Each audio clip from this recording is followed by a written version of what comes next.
Hello, entrepreneurs, and welcome to the Possibility Partners TV show. I'm your host, Ande Lyons, your Chief Possibility Officer, and I love helping startups and entrepreneurs launch, brand, and build their businesses without spending a fortune or wasting a lot of time. And every Tuesday, right here on Google Plus at 1 p.m. Eastern, you'll always find me sharing Andelicious advice with entrepreneurial adventurers. And these are conversations with experienced and seasoned entrepreneurs, all sharing their best tips, tools, and resources to help you grow your business. And, they don't just share all the good times. They share their rut-rows, too, because, as entrepreneurs, boy, it takes a lot of tenacity, resilience, persistence to be on this journey. And I just feel that this time together, we're holding our hands and inspiring each other to keep on our adventure, no matter what it looks like for us. And today, we are going to learn how to make more money. We're going to have an ick-free sales experience because we have the goddess of authentic selling, Kendrick Shope, sharing her dose of entrepreneurial wisdom with us today. Please say hello, everybody, to the red-headed, gorgeous goddess, Kendrick Shope. Hi, Kendrick. Hi. Thank you so much for having me here. If you didn't know, I'm Southern. Tune your hearing to the Southern channel. Thank you. Honest to here. Oh, Kendrick, you describe yourself as strong Tennessee whiskey and a fine bone teacup. What does that mean?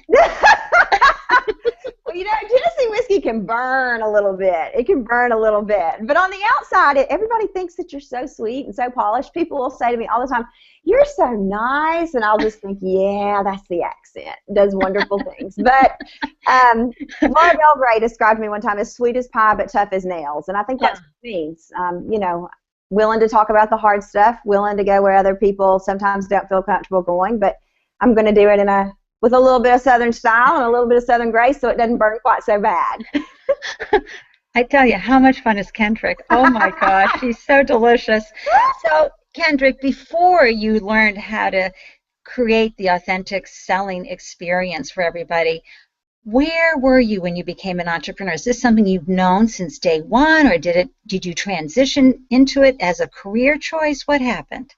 Yeah, that's a great question. So, when I was 5 years old, people asked me what I wanted to do, just like you ask all little 5-year-olds, and I said, I'm going to change the world. And I remember people saying, oh my gosh.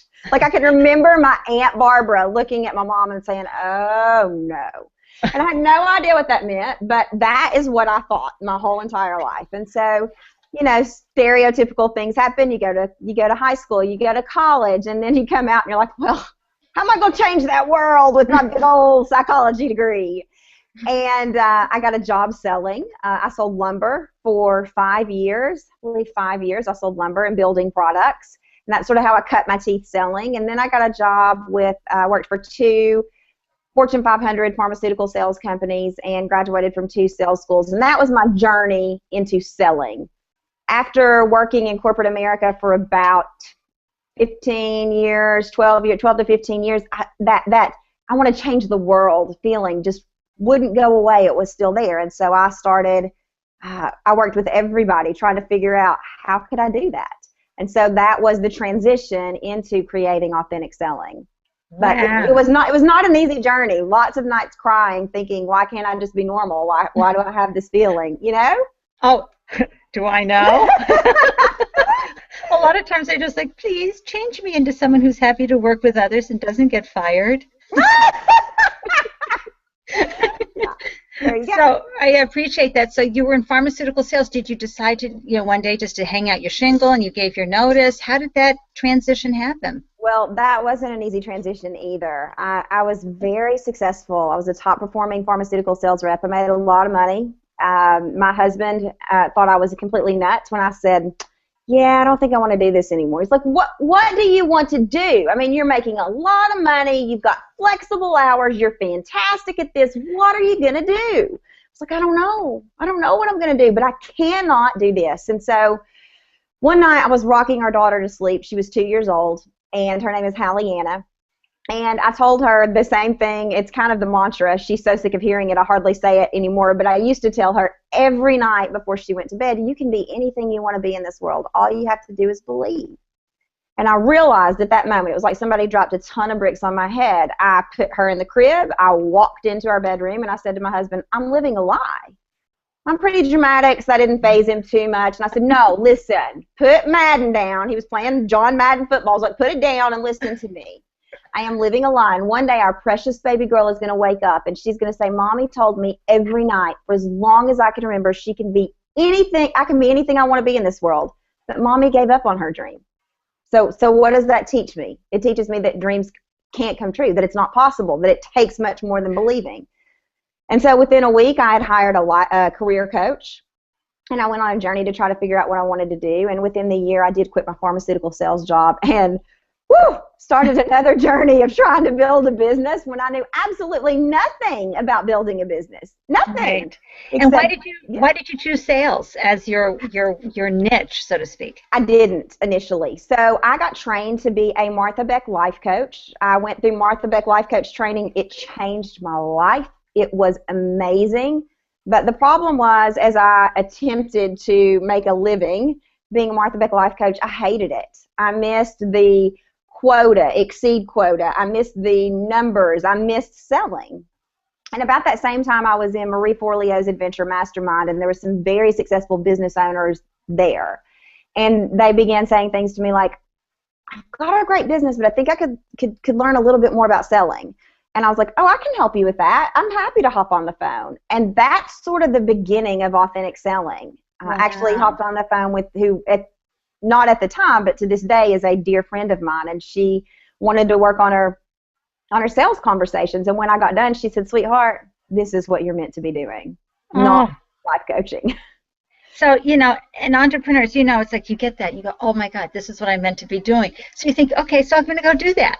It's not like going to the grocery store, okay? Yeah. I was like, well, what do you mean? And she's like, her name is Jenny Shee. She's a brilliant entrepreneur. And I said, I don't understand. Like, all I did was teach you how to have a sales conversation. And she's like, people don't know how to do this. I'm like, really?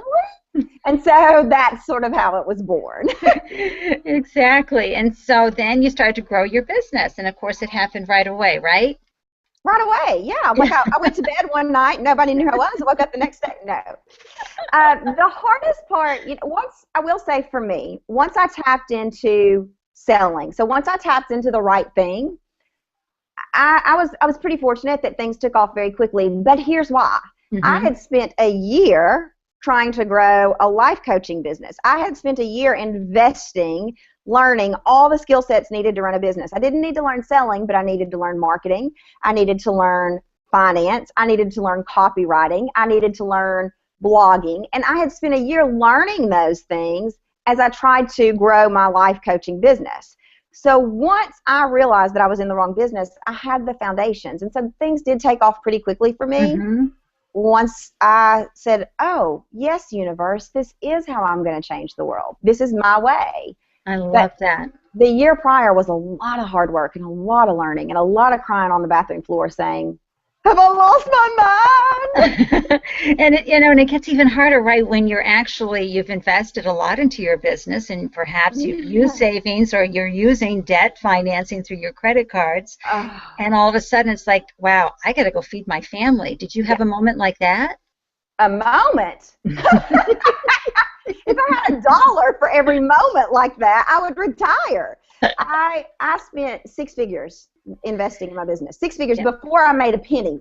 Mm-hmm. 6 figures before I made a penny. I spent my savings. I charged up credit card after credit card after credit card. But I just knew in my gut that there was something here. I was close. And it's worth every penny today, obviously. I mean, it comes full circle. But yeah, at the time, I can remember my husband saying, and in fact, I started interviewing for pharmaceutical sales jobs again. I thought, okay, look, I'm not going to quit. I'm not going to give up, but we got to have some money coming in. I've spent 6 figures investing in this business. We've got a baby to feed. We live in Chicago. It's expensive. My husband's stressed. So I started interviewing again. And about that time, everything sort of exploded. See, I love that. You hung in there. You knew that you had a sense of purpose here. And entrepreneurs, we've all been there, right? Where we've, racked up the credit card debt, used up our savings, and of course, we know folks are looking at us going, this is not a wise move. But Oh, it's a good thing, though, that your niche was in sales. I'm just saying, Kendrick. it is. It is. It is. It is. It's a good thing. Listen, you don't even have to run a business to benefit from knowing how to sell. I mean, you got to sell your partner on things. You got to sell your family on things. You got to sell your kid. I mean, you sell in every day of your life. You just may not know it. Yeah, I love that. Now, was there one thing that you can share with folks that helps you, whether it's personal or professional, stay focused, stay persistent, tenacious, and resilient on your entrepreneurial adventure? Yeah, that's a good question. I've thought a lot about that, and I'm going to be the most honest answer I know to give is I'm kind of like a cockroach. I'm impossible to kill, which is a gross analogy, I know. I mean, who wants to be like a cockroach? But when I am all in, I am all in. And so as many times as I got knocked down, I just kept getting back up, kept getting back up. And so there's not one specific thing. I just knew I was not going to quit. Oh my gosh, I love that. Kendrick, we have a great turnout today. We've had a lot of familiar, wonderful, fabulous faces in our crowd. I'm just going to bring up this one quote from Cherie Valentine here, where she says, "There's so much learning to run your own business." I love that you acknowledged that, Kendrick, and reminded us all of that. Yeah. It's so true. There's so much to gain and to know and learn. We have some great folks here. We have Dory, we have Mia, we have Richard O, we have Roy, we have Danielle, another redhead, and so many other wonderful folks tuning in today. I'm so grateful. Nazim from Italy, come on, it just doesn't get any better. Mel, everybody, thank you for tuning in. You can learn more about Kendrick, by the way, if you want to hop on over to kendrickshope.com and grab her freebie, 3 surefire ways. Now you can say that surefired or surefired ways, right? Yeah, 3 surefire ways to attract clients. I mean, I don't know. It just cheers me up. Cheers me up when I hear your voice. Those of you live, if you want some amazing up close and personal fun with this redheaded fireball here, please stick around and click on the link when I hit end broadcast and join us in the room for a wonderful, unrecorded, don't worry about your technology or what you're wearing. We have a great conversation. I know you have great questions for Kendrick. So either live later or right now, throw the questions into the comment stream. We'd love to answer them. Now, Kendrick, let's get into how to take the ick out of selling. So many of us have been slimed big time, or we've bought some stupid gadget on an infomercial, and we just have a misperception about sales. And I love what you were saying earlier. You're using sales every day with your partner, with your child, with the mechanic. Talk about how we begin to take this misperception about sales and really embrace it and create the thrill and joy that you talk a lot about. Well, I think the first thing is acknowledging exactly what you said, which is I call them dirty little sales words. You know, I have polled audiences and customers, and the same words pop up. When you hear the word selling, what do you think of? And I hear icky, sleazy, slimy, liar, pushy, bully. And so who wants to do that? I mean, that's not fun. If that's what you think of, either consciously or subconsciously, when you hear the word selling, gag me with a spoon, right? I mean, let's go 1980s. Gross. So the first thing is acknowledging what you think about selling. The next step that's step number 1. What do you truly think about selling? And my hunch is most people think of dirty little sales word. Step number 2 is, what is selling? What is the actual Webster's definition of selling? And the actual definition is the exchange of money for a product or service. The exchange of money for a product or service. Now, for most people, that doesn't make them feel icky, sleazy, slimy, pushy, bully. That's just, okay, I pay you money, I get my service. But we take that one step further, which is step 3, and that is realizing that in our world, selling can be helping. And that's a vast swing from icky, sleazy, slimy, pushy, bully to selling is helping. But so how do we get there?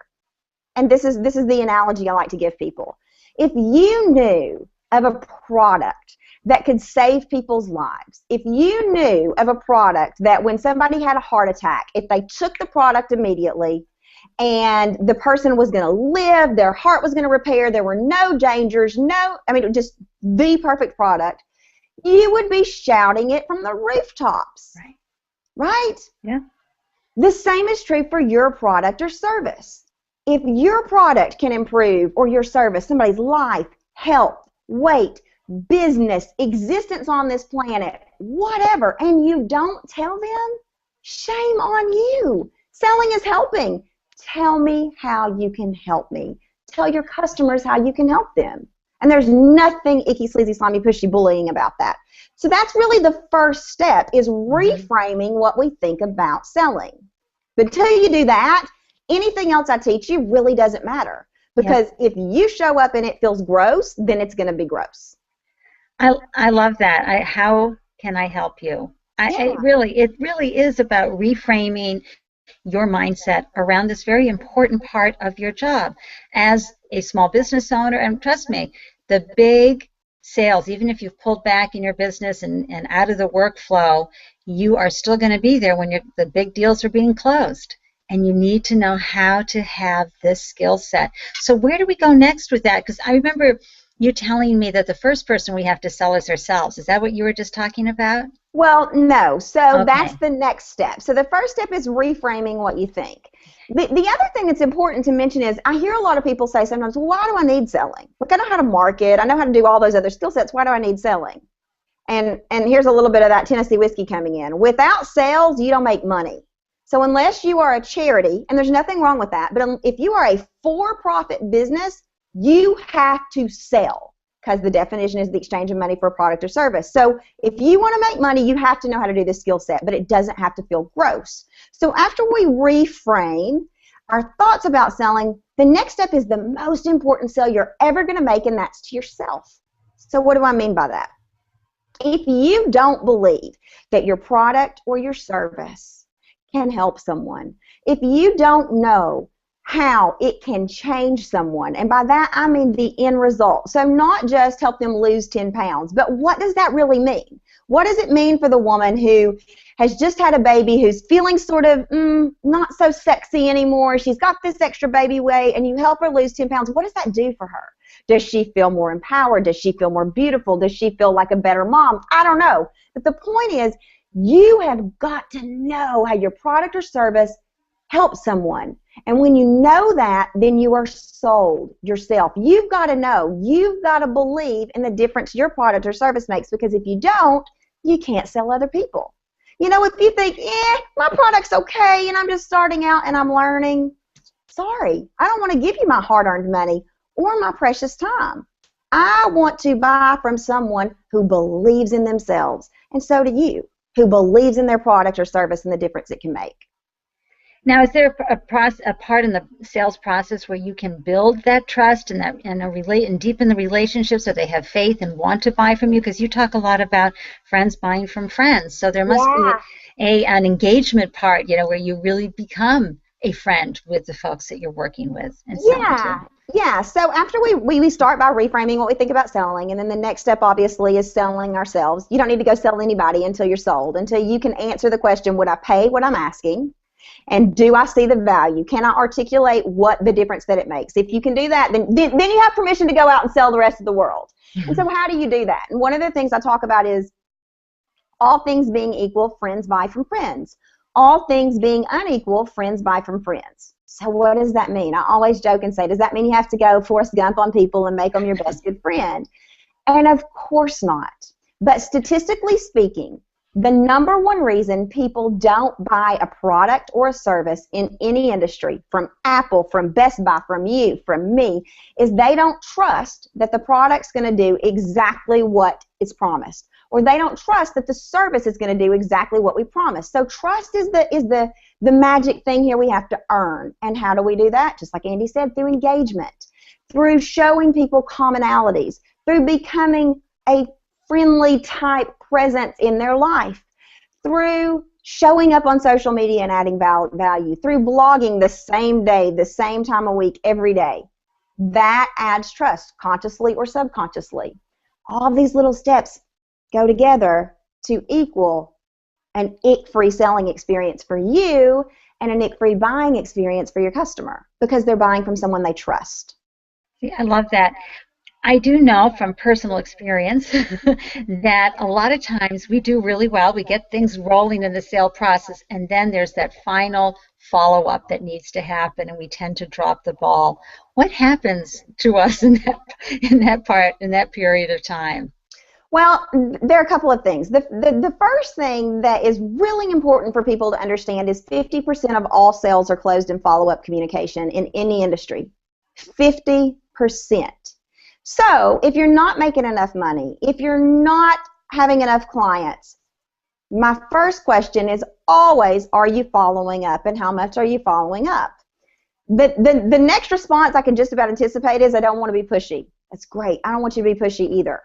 So my hunch is, if you're dropping the ball on that last follow-up, either you've got some bad beliefs about selling coming back up, resurfacing, or you don't know how to do it. And so, again, when you don't know how to do it, go back. At this point, I'm assuming you've had some interaction with your customer. You know what they're looking for. You know how you can help them. Check in. I am just checking in. You know, we've had a discussion about you purchasing Authentic Selling or Sales School, and I understand it's a big investment. What are your questions? How can I help? Whatever it is. I know you're trying to achieve A, and that's exactly why I created Authentic Selling, to take you from A to B, whatever it is. So don't drop the ball. If you feel yourself not wanting to write that email, check in and find out why. Is it your belief about selling? Is it what's coming up for you? But follow up, because the majority of people do not follow up. Less than 3% of people are going to follow up. So if you follow up, you are so much more likely, statistically speaking, to get the business. I love those numbers. Now, some of us, of course, raised with the polite girl syndrome. Yeah. Don't be pushy. Don't speak out of turn. You know, yeah. I happen to be a card-carrying member of the PBS club. That's the Pushy Broad Squad club, but only in the nicest of ways, of course. Of course. But how do you help women overcome some of that polite woman-girl syndrome that they were raised with? Yeah, so I was raised, I mean, that's a stereotypical Southern thing. I was raised with that. You might not be able to tell it these days, but I was raised with that. But I think that it goes back to, and some of this is sort of like threading a needle, but it goes back to selling is helping. So one of the things that clients get is access to all these take and tweak follow-ups that I've written. They can take them, they can tweak them, and they're able to see just how the nuances of checking in, just like you would with a girlfriend. So let's say, Ande, you and I had a conversation about this fabulous pair of blue jeans that made my butt look the perfect size, whatever that is. And I'm like, you have to try them, Ande. You have to. They're fabulous. They're going to make you whatever. They're going to improve your sex life. They're going to make you look 10 years younger. Whatever it is you want to happen, they're going to do for you. And then we get back on the phone, or I shoot you an email a week later, and I'm like, hey, Ande, have you tried those? How did they go? Did your butt look smaller? Like, tell me about it. What questions do you have? Just like you would your girlfriend. Right. Now, obviously, you're not going to check in and say, hey, did you buy my product? How did it go? Because you would know. But it's checking in with that sort of mentality in mind. Hey, I so enjoyed speaking with you last week about authentic selling.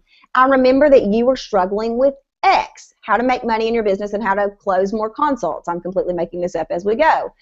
I wanted to check in and see what questions you have about that. That's the exact reason I created the authentic selling process, to take you from having trouble making money, to take you from having trouble closing those consults, to having more clients, helping more people, and making more money. Let me know what questions you have. I want to help you make the best decision for you at this time. There's nothing icky about that.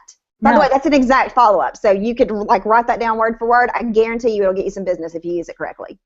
Okay, right here, writing it down. So go back to wherever we are in the replay, because that follow-up will get you some business. I love that, Kendrick. I love it, love it, love it, love it, love it. And part of that follow-up, too, having that conversation is being curious and to probably remove the need of taking things personally, I imagine, is another tip, yes? 3 surefire ways to get more customers that you referenced earlier. One of those is let go of the outcome.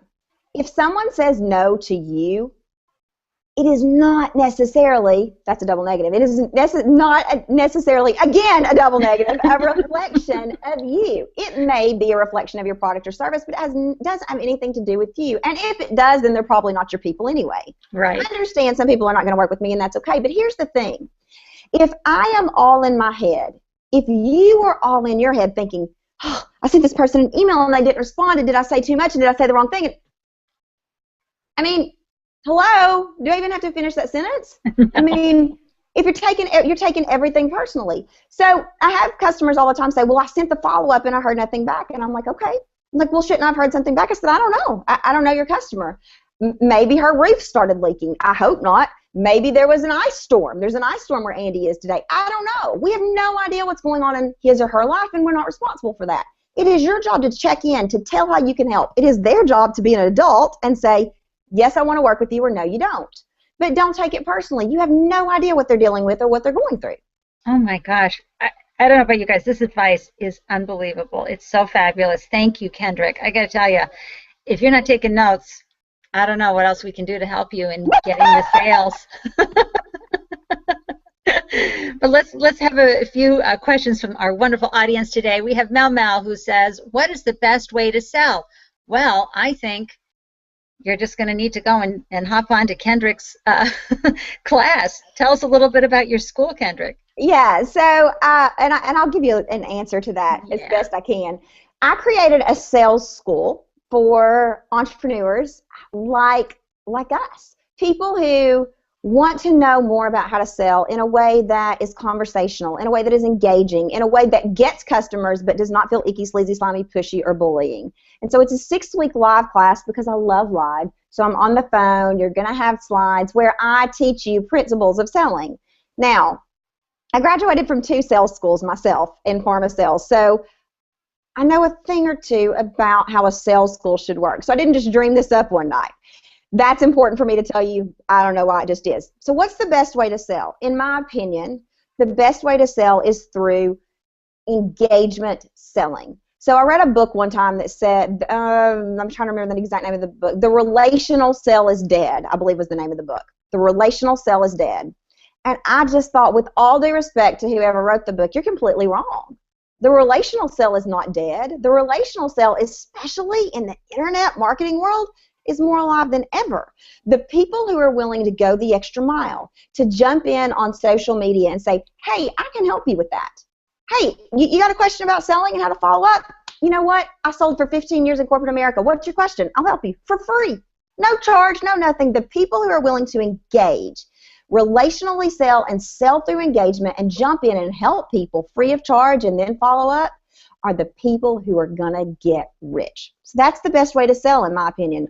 Offer yourself up for free. Engage with people. Relate to people. Show them how you can help them. It's just like we sold pharmaceuticals. You've been to the doctor and you've gotten a sample before to see if it makes your stomach hurt or your head hurt or if it's going to whatever. It's the same sort of thing. Or when you go to Baskin-Robbins and you're getting the taste of your coffee ice cream or your chocolate chip ice cream, it's the same thing. You're giving them a taste of you, not just with your opt-in, not just with your freebie, but what it's like to work with you. Let me help you. Let me show you how I can help you. Let me show you how I can change your business. Let me show you how I can change your weight. I love this. So, Crystal, I agree. This girl is so on fire. So true. And Danielle, the other redhead, people like to buy what they want, not be sold what they need. True story, Danielle. And Dory says, selling equals helping plus teaching, especially if you have an unusual product or service. Do you agree, Kendrick, on that? Yeah, I agree. Selling equals helping plus teaching, possibly. I mean, it depends. If you have a product, then no, not necessarily. But if it's a service, yes, absolutely. And maybe there is some teaching involved on a product, but yeah, absolutely.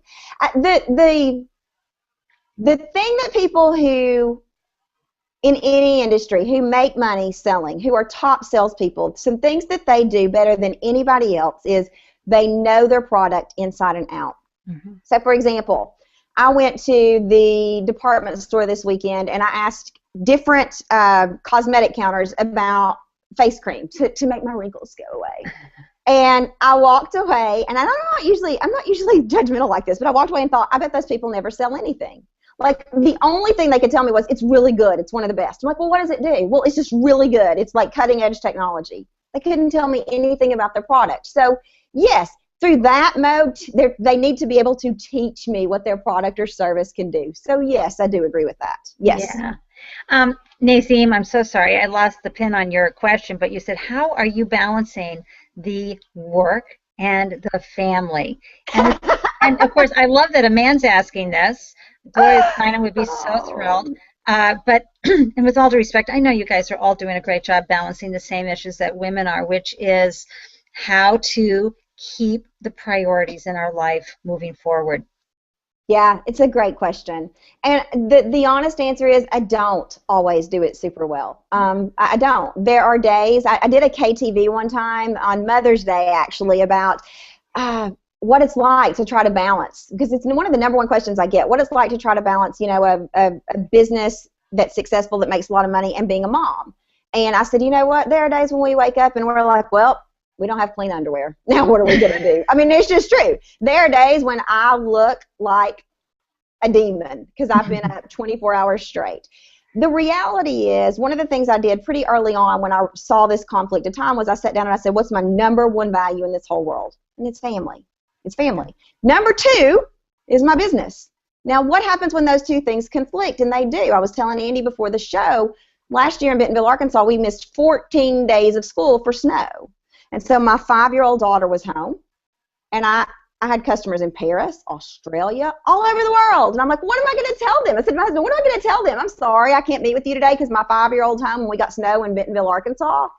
So I did what any good working parent would do. I bribed my kid. I'm not proud of it, but that's all I could do. So there are days when they conflict. I do the best I can. But when Hallie Anna comes home from school, and it is, and I am done working, I shut the door to my office, I go out, and I am hers. I am fully present. We are, you know, we have our time together, and I try really hard during that not to let the two compete for time. But are there days when that happens? Yeah, and it's not pretty. And that's the ugly truth. It's the ugly truth, yeah. For the entrepreneurial journey. Share with everyone, Kendrick, what your services are, how people can sign up to work with you, how can they follow you, and don't forget to share about KTV. You guys, Kendrick does the most amazing video show ever.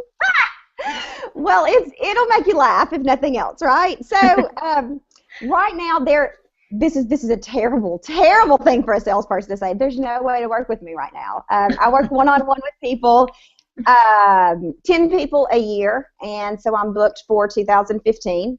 Yay! Clapping. But I do have sales school that opens in the fall, and there'll be all kinds of social media about that, which I would love to answer any questions anybody has about that. You can get on the wait list to learn more about it. I'm very proud of sales school. And KTV is one of the ways that I want to give back. So when I decided that I was going to do this, and I was in it, I was going to be like a cockroach and impossible to kill. I said, I'm going to do something uncommonly well. I'm going to do the common things uncommonly well, and so I'm going to blog uncommonly well. So I created KTV. And KTV, it has just exploded, and it's where I give a terrific Tuesday tip of the week, one tip of the week to grow your business. I sing a goofy little song. I answer questions. It's, 5 minutes or less, but every Tuesday it hits your inbox. And one tip of the week, one tangible tip of the week you are promised each week to grow your business, and I love it. It's one of my favorite things we do. So you can head on over to kendrickshope.com, and if you sign up for 3 surefire ways to attract more clients, you'll become part of the K community, get access to KTV, all the above. I love it when I get my email from you. Seriously, and I go right over to the video. So inspirational. Seriously, folks, do you not just love this woman? And I'm so grateful, Kendrick, you had time to come in and share with this phenomenal audience live today and through the replay your wonderful, wonderful insights on sales. I know folks are going away with actionable advice, and I am truly grateful for you for sharing. Oh, thank you. Thank you for being here. Thank you so much. It was my total pleasure. Well, this is the time when I blow kisses and wave to folks that couldn't be here, Kendrick. So I've got to say, of course, a big happy birthday to Christine Bowen. Mwah, happy birthday, darling. I also want to wave and blow kisses to Leela and Rain Dowell and Deborah Crosby and Christopher Pearsall. I know that Deb Oakland stopped by and said howdy, but she'd have to watch the replay. So, of course, kisses go out to her and to all the folks that watch the replay. Thank you for tuning in, and please leave some comments. Let us know what you think, and definitely subscribe not only to my YouTube channel, but hop on over and log in at kendrickshope.com and get in on her valuable video series. They're amazing tips every single week. It's just a quickie email that comes in, and it's a very fast but impactful video that you'll watch from her. I'm going to, when I hit end broadcast, I'll be putting the link into the comment section. So live viewers, get ready to hop into the room and join us for some more fired up conversation with this wild Tennessee whiskey in a teacup kind of a gal. I also want to let you know that next Tuesday, you're not going to believe who I have on the show. It's Hugh Briss. No, that's not his name, but that's his brand. And he is the most phenomenal social media branding expert out there, and he knows everything about Facebook. Yep, we're talking Facebook here on Google Plus next week with Hugh Briss of socialidentities.com. I hope I see you all here for that, December 16, 1 p.m. Kendrick, any last thoughts for the crowd? Selling is helping. If you take nothing else away, actually that's not true. Yes, selling is helping, but if you take nothing else away from this, you think that girl's nuts, she's more whiskey than teacup, I think she might be tipsy, whatever, hear me say this, please, and I mean this. You can do this. I know it's hard. I do. I know it's hard. I understand how hard it is, but I am living proof that you can do this. I believe in you, even if I don't know you, and I believe in your business. You can do this.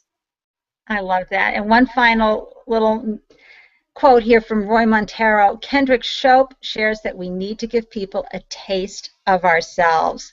Folks, that's the engagement. That's why we do these wonderful hangouts. It's this taste. We had a wonderful taste of Kendrick today. I'm so grateful to all of you for tuning in, and thank you so much for having the courage to be an entrepreneur.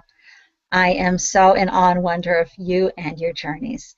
Please hop on over to andelyons.com and grab the free download, 7 Essential Strategies for Early Stage Entrepreneurs. It will really help you with your business. I am dedicating the show today to my dear nephew, Ben. Mwah. I love you, young man. And I'll see everybody else next week or in the green room. Bye. Say goodbye, Bye. Kendrick. Goodbye. Yay. Happy holidays. Yay.